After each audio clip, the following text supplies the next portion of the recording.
স্বাধীন বাংলাদেশের সংসদে কোরআনের পতাকা পক পক করে উঠবে।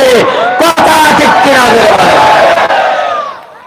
বন্ধুরা, আল্লাহ রাব্বুল আলামিন বলেন, ইন্না নাহনু নাযালনা যিকরা ওয়া ইন্না লাহু লাহাফিযুন।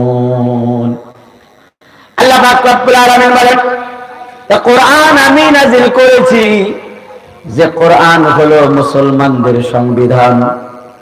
কথা ঠিক কিনা বলেন?